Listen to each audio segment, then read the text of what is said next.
نبی کریم صلی اللہ تعالی علیہ وسلم کی زندگی تمام انسانیت کے لیے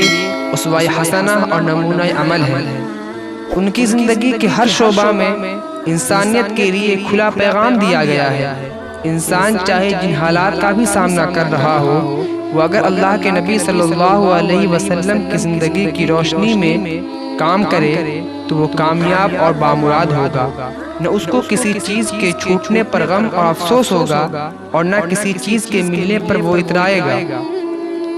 ہمارا ملک ہندوستان تاریخ کے نازک ترین دور سے گزر رہا ہے۔ روز بروز مسلمانوں کا جینا دوبھر کیا جا رہا ہے اور ایسے حالات پیدا کیے جا رہے ہیں جس سے اکثریت کے تصور میں یہ قوم ملک مخالف کے طور پر ابھر کر آ جائے اور اس کے ناپاک سیاسی فوائد حاصل کیے جائیں۔ خصوصاً پچھلے 4.5 سالہ دور میں جس طرح کے حالات پیدا کیے گئے ہیں وہ ظاہر ہے مسلمانوں کے خلاف ایک مخصوص فرقہ سے تعلق رکھنے والے افراد کے ذہنوں میں زہر بھرنے کی کوششیں کی جا رہی ہیں اور ان کو اکسا کر طرح طرح کے وہ کام کیے جا رہے ہیں جس سے انسانیت بھی شرمسار ہو جائے۔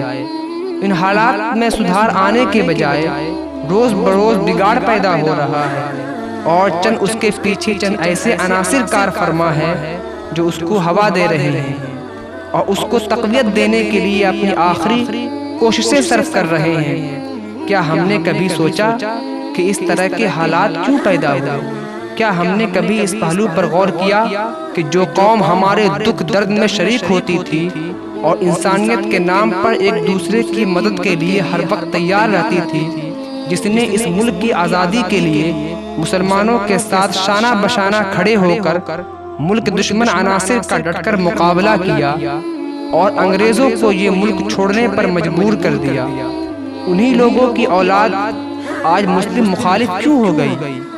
اور دشمنی کی حد یہ ہو گئی کہ کھلم کھلا اس کا اظہار ہو رہا ہے اور انہیں ملک چھوڑنے کے لیے کہا جا رہا ہے؟ غور کرے تو ہمیں اس نتیجہ پر پہنچنے میں دیر نہیں لگے گی کہ ہم نے اپنی ذمہ داریوں کی ادائیگی میں کوتاہی سے کام لیا، سیرت کا ہماگیر پیغام انسانیت کے سامنے پیش نہیں کیا، ہم نے انہیں اسلامی اخلاق سے روشناس کرانے کی کوششیں نہیں کی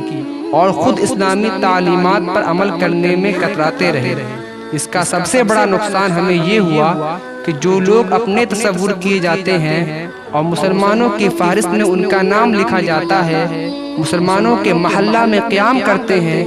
لیکن ان کے اعمال مسلمانوں جیسے نہیں ہیں۔ اسلامی افکار کا حامل بننے کے بجائے وہ خود شکوک و شبہات میں پڑ گئے ہیں اور بعض دفعہ ان کی جانب سے سامنے آنے والے بیانات سے پتہ چلتا ہے کہ وہ اس اکثریتی قوم کی تہذیب تمدن سے کس طرح مانوس ہو گئے ہیں اور اس کو اپنی زندگی کا حصہ بنانے میں فخر محسوس کر رہے ہیں۔ لہٰذا ان حالات میں ایک مسلمان ہونے کی حیثیت سے ہماری ذمہ داری ہو جاتی ہے۔ ماہ شعبان المعظم کا ہی پیغام ہے کہ ہم بحیثیت مسلمان اپنی دعوتی ذمہ داریاں ادا کریں اور اس بات کی کوشش کریں کہ ہمارے کسی بھی فعل سے اسلام اور مسلمانوں کے نام داغدار کرنے کا کوئی موقع فسطائی طاقتوں اور دشمن عناصر کے ہاتھ نہ لگے۔